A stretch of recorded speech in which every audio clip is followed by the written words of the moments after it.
अस्सलाम वालेकुम नाजरीन, मैं हूं शेख कासिम और आप देख रहे हैं फुल स्टॉप। आज मेरे साथ एक बहुत ही प्यारी एक्ट्रेस और सिंगर और प्रोड्यूसर, ये तीन चीज़ें हैं। इनका नाम है शोरा राव। कैसी हैं? ये शोरा क्या नाम हो, बहुत अजीब नाम नहीं है? काटे प्लीज़ कट करें, नाम गलत है मेरा। आपका क्या नाम है? इसका SHO रॉय। अच्छा, ठीक है। शायरा। तो ये शायरा वो होती है ना जो कि शेर पढ़ती हैं, तो आपने शेर आपको आते हैं? आपके शेर हैं कोई? बहुत सारे, मैंने पूरी पूरी नज़में लिखी हुई हैं। अब तो किताब भी छापने का सोच रही हूँ। यानी आप असल में शायरा ही हैं? काइंड ऑफ कह सकते हैं आप। ठीक। अच्छा, मुझे बताएं यहाँ पे इधर क्या कर रही हैं अभी आप? मैंने देखा था कोई फ़ोटोशूट हो रहा था। वेल, मैं 42 टैलेंट में आई हुई थी। मेरा यहाँ पर एक शूट था। बहुत अच्छे लोग हैं, कंफर्टेबल थी, मज़ा आया। एंड तभी मैंने आपको देखा कि आप भी यहाँ पर दस्तयाब हैं, तो फिर हमने कहा चलो साथ साथ आपसे चिट चैट भी कर लेते हैं। नहीं, थैंक यू। मुझे इंटरव्यू देने का ये मेरे लिए बड़ी बात है। हाँ, अच्छा, एक चीज़ मुझे बताएं। मैंने सुना है कुछ लोग कहते हैं आप अमेरिका से हैं, कुछ लोग कहते हैं आप दुबई से हैं, कुछ लोग कहते हैं आप सियालकोट से हैं, कुछ लोग कहते हैं कराची से हैं, कुछ लोग कहते हैं लाहौर से हैं। तो आप असल में कहाँ से हैं? अच्छा, मैं जो लोग कहते हैं वो गलत नहीं है। मैं ट्रैवल करती रहती हूँ। मैं अमेरिका में शिफ्ट हो गई थी। आई वॉज इन सेटल, लेकिन दुबई से मेरी फैमिली बिलोंग करती है। मेरा जो पूरा टब्बर है, पूरी फैमिली है, वो दुबई में मुकीम है। बट जो होम टाउन है दैट इज़ इन सियालकोट। सो कराची में तो मैं अभी बस कुछ अपने फ़िल्म की शूट के लिए आई हुई थी, तो इसी वजह से शायद वो फेसबुक पे लोगों ने देखा होगा, तो उन्होंने कहा होगा ये अच्छा कराची क्या है। किस अमेरिका में जो लोगों ने कनेक्ट किया होगा उनको लगा US की है। तो मैं I would not say that exactly one particular country, लेकिन मैं हेल करती हूँ दुबई से, और अभी फ़िलहाल मैं लाहौर में हूँ। यानी इसका मतलब आप दुबई से आई हैं तो आपके पास तो फिर काफ़ी पैसा होगा। ओहो हो, ये मुझे ना इस सवाल का जवाब देना ज़रूर, ये बड़ा अच्छा सवाल है। लोगों को लगता है कि मेरे तेल के कुएँ हैं। ओके है? अच्छा, किधर है? लोग ना मुँह मजे से, जैसे कि अभी मुझे कुछ ख़रीदने जाना है या फिर किसी को पता चल गया चल लड़की दुबई से है, वो अगर 2 रुपये कीमत होगी उनसे 12 रुपये मांगेगा। उसको लगेगा दुबई में तो मेरे मतलब दरख्त लगे हैं पैसों के, ऑल दैट स्टफ। लेकिन ऐसा बिल्कुल भी नहीं है। मैं बड़ी गरीब सी लड़की हूँ, अपनी मेहनत से कमाती हूँ और बड़ा एक पर्टिकुलर सा कमा कर वो अपने पे खर्च देती हूँ। दरख्त और कुएं नहीं है आपके? काश होते, किसकी ख्वाहिश नहीं होगी कि ना होते काश, लेकिन नहीं है, ऐसा नहीं है, रिलेवेंट है।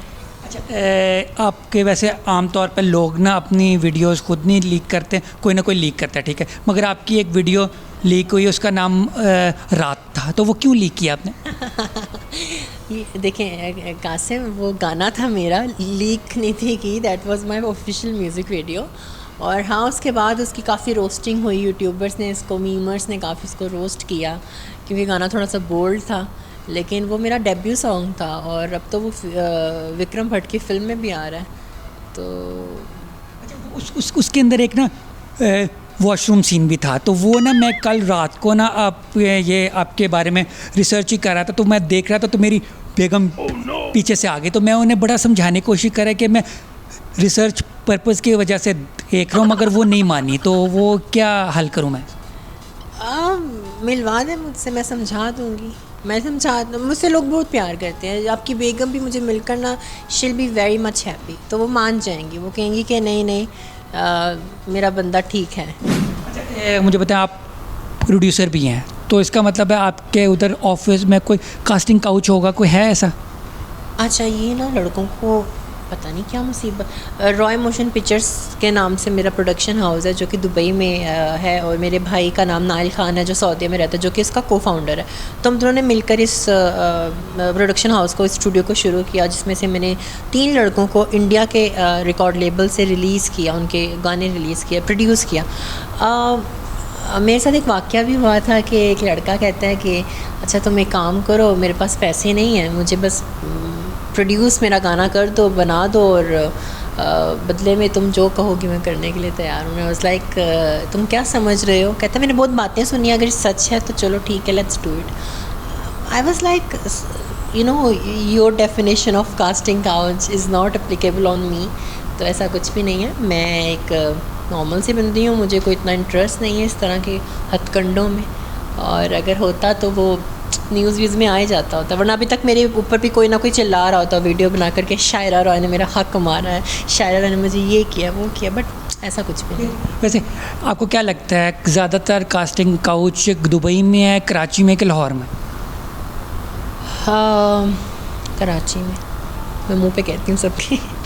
हाँ, अब मैं क्यों कह सकती हूँ कि जब तक आपने खुद नहीं देखा हो, तो मुझे एक शूट के लिए बुलाया गया था। इट वाज साड़ी का शूट था, तो मैं नई नई कराची आई हूँ, आई थिंक मुझे आज 2 दिन भी नहीं थे, and I went to the shoot, और उन्होंने मुझे बड़े गंदे से कपड़े दिए गए कहते हैं कि ये पहनो, और उसके बाद फिर हम आपकी पिक्चर्स लेंगे। थोड़ी सी वो बिलो द बेल्ट चीज़ें थी, काफ़ी सारा बोल्डनेस, शायद मेरे गाने रात में भी इतना नहीं होगा जितना उन कपड़ों में था। I don't mind wearing bold, लेकिन एक हद तक सही है। वो काफ़ी ज़्यादा थे, मतलब सॉर्ट ऑफ बिकनी था। तो मुझे बुलाया किसी और काम के लिए, दिखा कुछ हो रहे हैं, और फिर मुझे कहीं से पता चला ये तो जी उन्होंने पिक्चर्स किसी माफिया ग्रुप को सेंड करनी थी, वहाँ से वो अर्न करते हैं some website. So I was like, मुझे बचाओ। वो ना ये बंदा पहन कर रोड पे तो नहीं ना घूम सकता। मैं तो घूम सकती हूँ, मुझे कोई मसला नहीं है, लेकिन जो मर्द हजरात बाहर कुत्तों की तरह घूम रहे हैं, उन्होंने फिर बस एग्जैक्ट मुझे बड़ी जल्दी नज़र लगती है। इसलिए इसका एक हल है ना, आप ऐसा करें टीवी पे ना आया करें और फेसबुक पे ना पिक्चर्स ना लगाया करें। मैं शोबिज़ की बंदी हूँ, मैं अगर नहीं आऊँगी टीवी पे या पिक्चर्स नहीं लगाऊँगी तो वो तो फिर अजर फिर आपको नहीं ना लगेगी। अरे मैं वो कह रही हूँ कि जब आप छोटे कपड़े पहन के निकलती हो तब ज़्यादा नज़र लगती है, छोटी नज़रों को मैं दबा लेती हूँ। ये भी है। अच्छा एक चीज़ मुझे बताएं, मैंने नोट किया आपके ना मसल्स मेरे से ज़्यादा हैं, तो आप जिम करती हैं? मैं मोटी हुई हूँ लॉकडाउन की वजह से, मसल्स आपसे ना करें आप नहीं, ऐसी भी बात नहीं है, बस थोड़ी सी मोटी हुई थी, लेकिन अब थोड़ा पतला होना है मज़ीद। मेरे गाने के लिए, मेरा एक गाना आ रहा है, उसके लिए मुझे मेरा कोस्टर इतना डांट कर गया उस दिन जब रिकॉर्डिंग पे आया हुआ था, मोहसिन अब्बास हैदर, तो मैं उनके साथ एक गाना कर रही हूँ कमली के नाम से। बिल्कुल बिल्कुल, वो मैंने आपसे पूछना था, वो कमली मुझे समझ नहीं आ रही, कुछ लोग कह रहे हैं कोई शॉर्ट फिल्म है, कुछ लोग कह रहे हैं गाने, वो है क्या चीज़ है? अच्छा, पहले ये एक शॉर्ट फिल्म कम म्यूज़िक वीडियो है, गाना है, लेकिन ये जो आपके सामने आएगा, जब भी आपकी स्क्रीन्स पे आएगा, तो इसमें एक कहानी है। इट्स लाइक का पुराने वक्त की कहानी दिखाई है, मैं ज़्यादा रिवील नहीं करूँगी, लेकिन उसमें गाने का एक तो फील भी वैसा है, थोड़ा सूफ़ी है, और उसके अलावा हम लोगों के कपड़े भी उसी तरह के हैं, पुराने ज़माने के लोग जैसे पहना करते थे। प्लीज़ इस बात का मायना कीजिएगा, मैंने फेसबुक पे कहीं पढ़ा है कि आप पे ना कोई थोड़े से ना जेंडर डिसऑर्डर है, वो क्या चीज़ है? लोगों को पाकिस्तान में तो रहने दें, पाकिस्तान में तो किसी को इस चीज़ का इन्फॉर्मेशन है ही नहीं है। बाहर के मुल्कों में, इंडिया में भी है इस चीज़ का इन्फ्लुएंस, लेकिन पाकिस्तान में नहीं है। लोग, अगर कोई बच्चा है जिसके ऑर्गन्स कंप्लीट नहीं होते और डॉक्टर्स उनको रेकमेंड करते हैं कि ये एक जेंडर से दूसरे जेंडर इनके ऑर्डर में नहीं है, समझ रहे हैं आप? मतलब आप पैदा लड़की होते हो लेकिन आपके कुछ लड़कों वाले ऑर्गन्स हैं, या आप लड़के पैदा होते हो तो कुछ आपके लड़कियों वाले ऑर्गन्स हैं, आपका फेस भी लड़कियों वाला है, आपके हार्मोन्स भी, आपके जो सब कुछ है, लेकिन आपके ऑर्गन्स ऑर्डर में नहीं है। इसको जेंडर डिसऑर्डर का नाम दिया गया है, मेडिकली प्रूवन है। जैसे कुछ बंदे होते हैं उनकी अदाएं औरतों वाली होती हैं। अदाएं नहीं, ये तो बहुत एक लेम सी बात है। अदाएं तो मुझे लगता है बहुत सारे यहाँ छांट के निकालेंगे, बहुत से लोगों की अदाएं निकल आएंगी लड़कियों वाली। बड़े से बड़ा एक्टर भी लड़कियों वाली अदाएं कर सकता है। इट्स नॉट अबाउट अदाएं, it's a very very serious note and topic, जहाँ पर लोग बात तो करते नहीं हैं, हमारे डॉक्टर्स बात करते हैं, लेकिन उन बेचारों ने भी पाकिस्तान में कुछ इसका कोई सेमिनार नहीं रखा जो बड़ा वायरल हुआ हो, या कोई ऐसी प्रॉपर तकरीर नहीं की। इसको सीरियसली नहीं लिया जाता तो क्या तकरीर करेंगे। I can only say one thing कि ये एक बड़ा सीरियस मुद्दा है जो डॉक्टर्स कंसिडर करते हैं, और डॉक्टर्स फिर आपको रिकमेंड करते हैं कि आप कुछ पर्टिकुलर सर्जरी से या कुछ पर्टिकुलर दवाइयों से आप एक तरफ हो जाओ, आपका जेंडर डिसऑर्डर से ऑर्डर में आ जाए, समझ रहे हैं? उसमें टाइम लगता है, जिससे मैं भी गुजर रही हूँ। मेरा भी अभी मैं अपने आप को ऑर्डर में लेकर जा रही हूँ। तो अब इसमें आप अगले को ट्रांस भी बोलते हो, अगले को गलत गलत नामों से बुलाते हो, ये बड़ी गलत बात है। ट्रांस का मतलब क्या है? ट्रांस का मतलब है ट्रांसफॉर्मेशन, ट्रांसफ़र, ट्रांसजेंडर कहते हैं। तो ट्रांसजेंडर अगर वुमेन है या मैन है, तो वो ट्रांस क्यों अल्फाज यूज़ किया गया, ये पूछे ना। ट्रांस इसलिए यूज़ किया गया है क्योंकि वो एक जगह से दूसरी जगह ट्रांसफ़र हो रहे हैं। अब जब वो ट्रांसफ़र हो जाएंगे, उसके बाद कोई ट्रांसजेंडर उनको नहीं बुलाएगा। समझ रहे हैं आप? मैं एक शो में गई थी, मैं इनको भी बता देती हूँ। उन्होंने बड़ी बदतमीज़ी की मुझसे, देख आस्क सच क्वेश्चंस जो कि इनअप्रोप्रिएट थे। और वो प्रोड्यूसर साहब जो थे, वो मुझे लगता है अनपढ़ से थे, जाहिल से थे, पढ़े लिखे नहीं थे। और बड़े एक क्या कहते हैं, एक ऐसा नाम नहीं लूँगी चैनल का, एक मतलब नोटेबल चैनल है। उसके प्रोड्यूसर ने कुछ ऐसे सवाल पूछे एंड आई स्लैप्ड हिम। मैंने उसको थप्पड़ मार दिया। और मैं आपको बता रही हूँ कि ये इंसान के हाथ में होता है, आपकी सेल्फ़ रिस्पेक्ट, आपकी सेल्फ़ इस्टीम।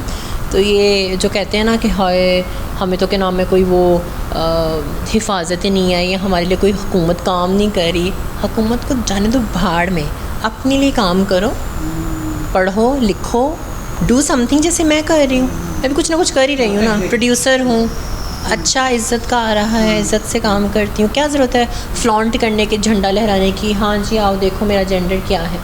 नहीं, औरत हूँ तो औरत हूँ, सिंपल। वहीं कुछ लोग कहते हैं ना औरत मर्द बराबर होते हैं, तो हैं बराबर भैया, इंसान हर किस्म का बराबर है। खलील रहमान कमर कहते नहीं बराबर नहीं। उसको तो मैं जितनी उनके साथ नाराज़ हूँ ना, आपकी सोच है। इससे पहले कि मुझे उनका आए कि यू ब्लडी वो वाला कोट आ जाए जो उन्होंने कौन सी थी वो मारवी साहब, हाँ यस, वो कहें, तो मैं तो उनको यही कहूँगी कि खलील साहब ड्रामे बनाओ, थोड़े डिफरेंट भी हों। एक ही स्टोरी लगा लगा के पैसे छाप रहे हो और उसके ऊपर ही आप औरत को ख़राब कर रहे हो। आपको तो पता ही नहीं ना। मुझे लगता है इनके साथ कोई अपनी पर्सनल स्टोरी घटी थी, इसकी वजह से इस तरह से करते हैं, बदला लेते हैं। पता नहीं, मुझे नहीं पता। अच्छा मैंने आपको पता, आपको मेरे कुछ चीज़ें कॉमन है, ठीक है। बचपन में आपको बुलिंग करते थे बच्चे, ठीक है। मैं बचपन में ना बुली करता होता था, ठीक है। बचपन में आपको छेड़ते होते थे, मैं छेड़ने वालों में होता था। मतलब आप छेड़ते थे? हाँ, मुझे शौक़ था। क्यों शौक़ था आपको? वो ना इसलिए कि अगर मैं नहीं छेड़ूंगा तो लोग मुझे छेड़ेंगे, इसलिए मैं खुद ही उन्हें छेड़ता था। आपको पता है ये बुली से कितने बच्चे, कितने लड़के सुसाइड कमिट कर लेते हैं। आपको तो फिर मैं कहती हूँ पुलिस में देकर आती हूँ कि आपने इतना बड़ा क्राइम किया है अपने बचपन में। हाँ, वैसे सुसाइड से मुझे याद आया, ठीक है। अगर लाइफ में बंदा नाकाम हो जाए और वो सुसाइड की कोशिश करे, उसमें भी बंदा नाकाम हो जाए, तो वो उसको गुड लक कहेंगे या बैड लक कहेंगे? मैं आपको एक छोटा सा किस्सा सुनाती हूँ। ये मेरी ज़िंदगी से रिलेट करता है। आज से 1 साल पहले, पूरे 1 साल पहले मैं सुसाइड कर चुकी थी। मैंने अपने आप को वेंटिलेटर तक पहुँचा दिया था। अभी कैसे हैं यहाँ पे? हाँ, अभी कैसे हैं जब आपने सुसाइड कर लिया? सुन लें आपको। अच्छा, तो मैंने जब 1 साल पहले ये कदम उठाया, मैं नाउम्मीदवार हो चुकी थी एंड मैंने सोचा था कि बस दुनिया मेरे लिए नहीं है, दुनिया में लोग बहुत ख़राब हैं, झूठे हैं, मर्द ज़ात तो है ही। एनीवेज़ वहाँ नहीं जाएंगे। तो पर हुआ क्या कि उसी मर्द ज़ात में से एक मेरा भाई है, मेरा मुँह बोला भाई है, लेकिन मुझे मेरे अपने भाइयों से भी ज़्यादा अजीज़ है। उसने मुझे कहा कि शायरा नाम भी उन्होंने मुझे दिया। लेट मी करेक्ट, मेरा असली नाम जायशा है। तो मेरा असली नाम जायशा है, जायशा बेग, और जायशा से मैं शायरा रॉय इसलिए बनी क्योंकि मेरे भाई का साथ था। मुझे डिप्रेशन से, सुसाइडल थॉट से और उस अंधेरे से निकाल कर लाने वाला वो था। उन्होंने मुझे कहा तुम क्या कर रही हो, पागल हो, ख़ुद को देखो, you sing so well, you can do so many things. तुम लोगों को हेल्प करती हो प्रोड्यूस करने में, ख़ुद को प्रोड्यूस क्यों नहीं करती, ख़ुद को क्यों नहीं बनाती? तो उस थॉट ने मुझे ना एकदम से कहा कि हाँ यार, इतने लोगों की मैंने मुफ्त में हेल्प कर दी, मैं खुद के लिए क्यों नहीं करती? I am a very good PR person. तो मैंने अपने ऊपर PR करना शुरू की और करते करते करते करते 1 महीने में मेरा गाना निकला, दूसरे महीने में मेरा विक्रम भट्ट के साथ एग्रीमेंट हुआ, तीसरे महीने में मेरा गाना नॉमिनेट हुआ पीस अवार्ड्स में दुबई में। और वहाँ फिर मैं गई तो मेरे साथ सारे थे, मायरा खान, शहरयार मुनव्वर, मीरा जी और रीमा और बहुत बड़े बड़े सेलिब्रिटीज़, बिलाल सैद, मोमिन अफ्स, तो ये सब लोग थे वहाँ पर। अच्छा, मैंने एक वीडियो आपकी देखी थी, उसके अंदर मीरा जी आपको कह रही थी मेरी पक्की वाली सहेली, तो ये आप पक्की वाली सहेली कब से बनी उनकी? 4 साल से मैं उसकी बड़ी पक्की वाली सहेली हूँ।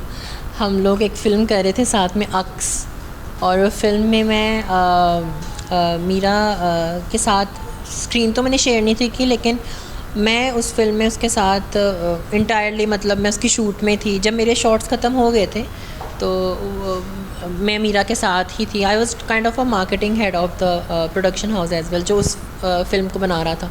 तो फिर फिल्म क्यों नहीं आई आपकी वजह से? प्रोड्यूसर के पास पैसे नहीं थे। मेरी वजह से क्या? आप क्या मुझे मार्केटिंग किया तो आपने कुछ तो करना था ना, पैसे कहीं से तो लाती। मैं क्या क्या लेके बैठूँ? हर चीज़ तो मैंने फ्री में करके दे दी, डिस्ट्रीब्यूटर फ्री में निकाल के दे दिया, पीआर फ्री में कर दी, मार्केटिंग फ्री में कर दी, स्पॉन्सर्स फ्री में ला के खड़े कर दिया। अब मैं क्या क्या करूँ?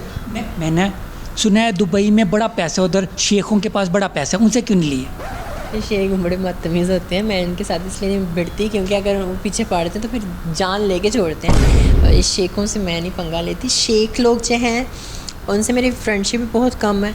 एक तो उनका हमारा टेस्ट नहीं मिलता ना, उनको उनके कपड़े, उनका कल्चर थोड़ा सा हमसे डिफरेंट है, तो मेरा वो फ़ील नहीं है। मुझे सहरा और रेगिस्तान इतना नहीं पसंद जितनी मुझे झील और पहाड़ पसंद है। शेख वैसे मैं भी हूँ, मगर मैं गरीबों का शेख हूँ। अच्छा, आप शेख वो वाले शेख हैं, कंजूस शेख।